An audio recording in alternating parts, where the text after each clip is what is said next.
Hi everyone, welcome back to my channel. If you're new here, I'm Courtney Ryan, and I am back at it today with another TikTok reaction video, again with a different group of TikToks here. I know all of you guys enjoy this. I really don't need to explain. If you watch my TikTok videos, you know the drill. So let's get started. Okay, ladies, this group chat is a game changer. It's called Are We Sharing Boyfriends Las Vegas Edition, and girls will literally post pictures of the guys that they're talking to and ask girls if anybody knows them or if any.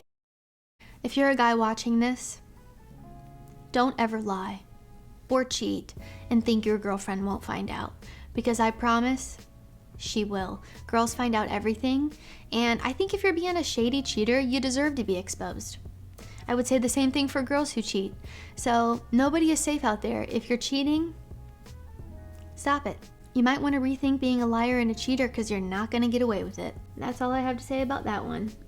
And girls have gotten really creative. I have seen girls expose men for cheating on their bachelor trips. They'll take a video of him while he's out cheating on his fiance, clearly in the video, and he gets exposed and the wedding's called off and it's just this big thing. And is sacrificing your life with someone or someone great that you have back at home, is it worth it? Is it really worth it? I just think cheating is the dumbest thing ever. If you would cheat on someone, just break up with them. Okay, it says, the other day I was complaining to a friend about dating apps, and she said something that really changed my perspective. She said, Caitlin, you want an Allie and Noah type love. Noah isn't on Tinder. First of all, can I just say, movies are fake. Movies are not real. Let's just start there. Let's just get that out of the way. So guess who has deleted all dating apps? I'm done. Love will find me when I'm ready. I deserve romance, not a swipe and cheesy pickup line. Let's bring back falling in love across coffee shops and running into your soulmate at the grocery store. While this is great in theory, I think the way that our society is moving is very digital and very much so online. And I actually think that meeting your significant other on a dating app is incredibly normal and common these days. I met my boyfriend on Tinder, and that was like probably 3.5, 4 years ago, when it was a little bit less normal. But I think even from then, like 4 years ago, it's become so much more normal. Almost everyone I know has met their significant other on a dating app, and I don't really think there's anything wrong with that as our society progresses that way. I mean, it's no different than meeting someone on Instagram, really, you know, or meeting someone on social media in general, which is how we meet a lot of people these days. You know, the world is at our fingertips. We have access to people all over the world now, and that can be a very bad thing too. So I'm not trying to say that I think dating apps are wonderful, but it worked for me, and I know it works for a lot of other people too.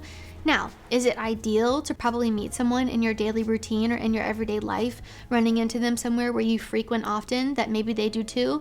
Yeah, sure. Or meeting someone at the gym. But then girls get mad about when a guy approaches her at the gym or when she's out at a coffee shop and doesn't want to be bothered. So a dating app is a nice place for that reason. You're both on there looking for something. It's clear that you're on there in search of, you know, a partner or a hookup for some people. Whereas if you meet in person, you don't know if the person you're going up to necessarily wants anything back.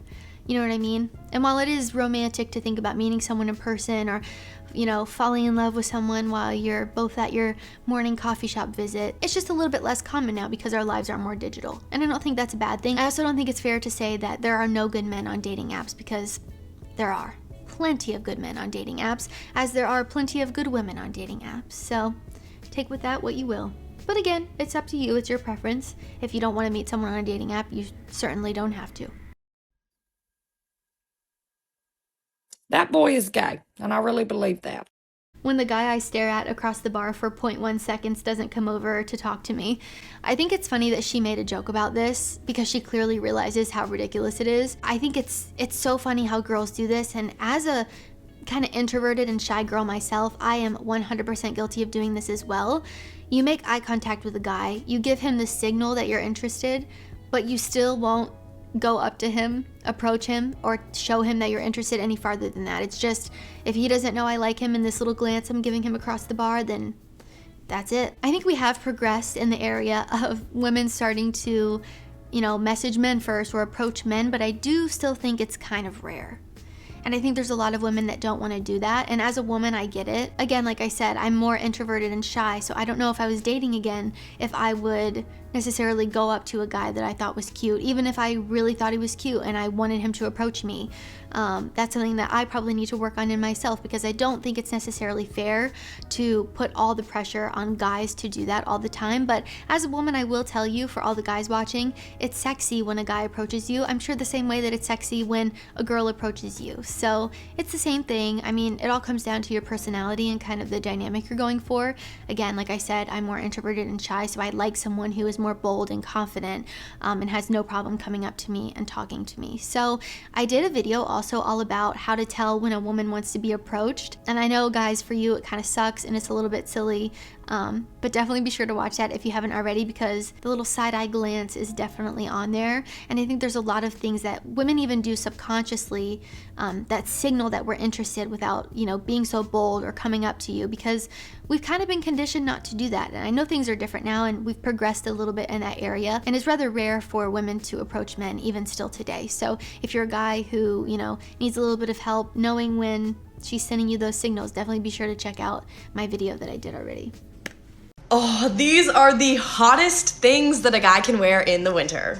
Like, if I see you walking down the street wearing these things, I am 100% gonna try and make eye contact with you.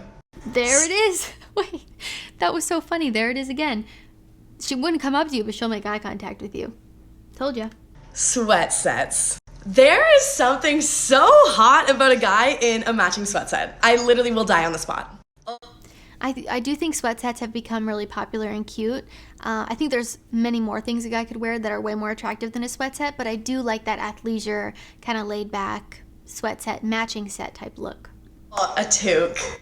So hot. So hot. This isn't really like winter, but a guy in a vest is a sight that I wish I could see every day. Shackets! Girls are always wearing shackets and they're so stylish, but if a guy's wearing a jacket, he knows what's up. Okay, you don't really leave your house wearing pajamas, but if I saw you wearing plaid pajama pants, that's a different story. Yeah, so let me clarify here. Don't wear pajama pants in public. She's talking about if you already know her and you're in the bedroom and you wake up in the morning to make her pancakes and you've got plaid pajama pants on. That's cute. But don't wear your pajama pants in public. I just feel like you all need to know that, so there's no confusion there. But don't wear them out in public. Oh, okay. Puffer jacket! I want to see you walking around looking like a little marshmallow. It's cute. Ah. If you've not already picked up on the whole Bluntstone trend, what are you doing? Why aren't you wearing them? Why don't you have them? Part 2! They're kind of like a Chelsea boot style. I don't like those specific ones that she's showing. I actually did an entire winter essentials video, and I'm going to do one also of winter outfits, so stay tuned for that. I definitely agreed with most of those. I think those were all really great options, and they were all kind of a little bit more trendy, right? So typically I don't go for the trendy stuff. I like the classics. I like a guy in a nice wool overcoat and a scarf and a turtleneck, dark denim, a pair of lace-up boots. Chef's kiss. You want to keep in mind your age demographic here too, because I think when you're younger, you can get away with the really trendy pieces a lot more than if you're a little bit older. Of course, there were still some classics in there, like a beanie. I think you can wear a beanie no matter how old you are, a puffer jacket, puffer vest, that kind of stuff. So keep that in mind.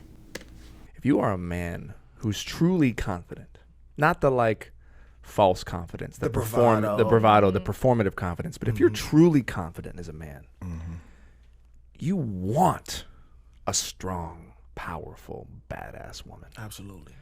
You don't need to dim her light, because her light reflects back to you. Ooh, I liked that. I know a lot of you guys are going to get pushback on that because he said strong and powerful. Think about how much more powerful you can be as an individual if your partner is also strong and powerful. Think of what you guys can do together if both of you are solid and secure and confident on your own.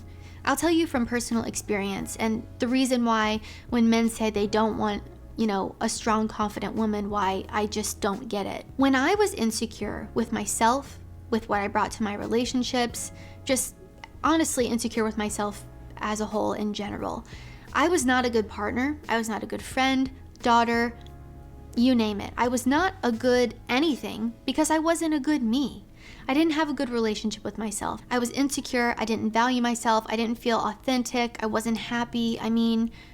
All the bad things because I was insecure. And now that I'm confident and secure with who I am and what I'm doing, I am a better everything. I'm a better me, I'm a better partner, friend, everything.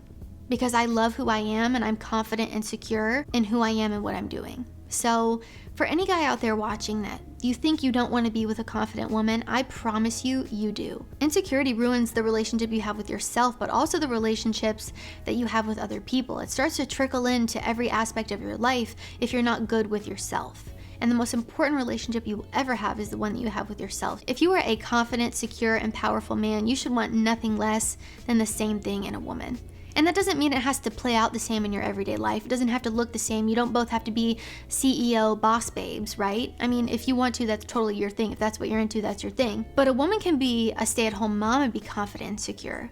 It's about her relationship with herself. And I think that's what a lot of people don't get when they hear the terms confident and powerful. So keep that in mind.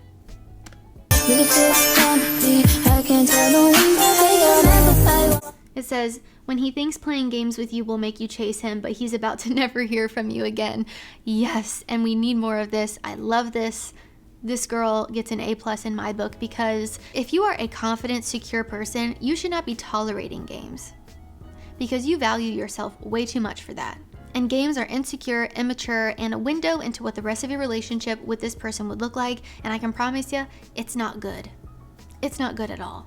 If you're starting out with the manipulation and the games, goodbye. And this is the attitude that everyone needs to have when it comes to this in order to get all of this bullcrap to stop. Because what you allow is what will continue. So if you let someone play the games with you, if you allow them to treat you poorly, it will continue. Cut that crap out. It's toxic, it's not good for anybody, and again, it's not a good window into what your relationship with that person would end up looking like. If someone has to manipulate you or play games with you or trick you, they've got some issues. I've never had to do any of that to get somebody to like me. That's crazy. If your man does not pay for your nails, I'm sorry, baby, but your hand, it's wrapped around the wrong rail. I think we all need to just sit here for a minute. This is the same girl that said the thing about if your man is not taking care of you, taking you out, or taking you shopping, you're being taken advantage of. So we all know where I stand with this. What someone buys for you, what they pay for, has nothing to do with how well someone treats you. Just because a guy is paying for you to get your nails done does not mean that he values you or respects you or has a healthy relationship with you. And if you're basing your relationship or how good it is off of that, you got some work to do. And here and here. I'm not even gonna say anything else. I don't think I need to. Beef in the night. Hold up on my phone. 16 missed calls. Sorry I was busy, but I missed y'all. I knew I wasn't crap when my sneaky link turned into my boyfriend. Then my ex turned into my sneaky link. Basically, if you don't know, a sneaky link is like a side chick or a side dude. Number one, I can't believe anyone would post this on the internet.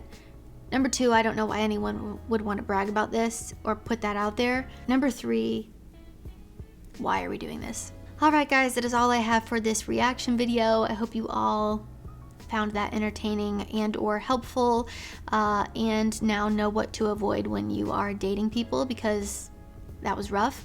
Anyways, if you guys liked this video or found it helpful, be sure to give it a thumbs up and subscribe to my channel to be in the loop for when I release new content. If you have a TikTok or a video or anything you want me to react to, please feel free to send it my way. I always love when you guys send me that stuff so I can react in future videos. I know you guys all really like these videos and find them entertaining, but I also really want to shed light on, you know, behaviors that you should or shouldn't be doing, what to look out for, what is healthy, what is not. I know with all these different types of videos on the internet, it can be kind of confusing, and you might be self-sabotaging without even knowing it because you followed someone's really bad, toxic, manipulative advice. So I hope these videos can help give you a more healthy, mature approach to dating.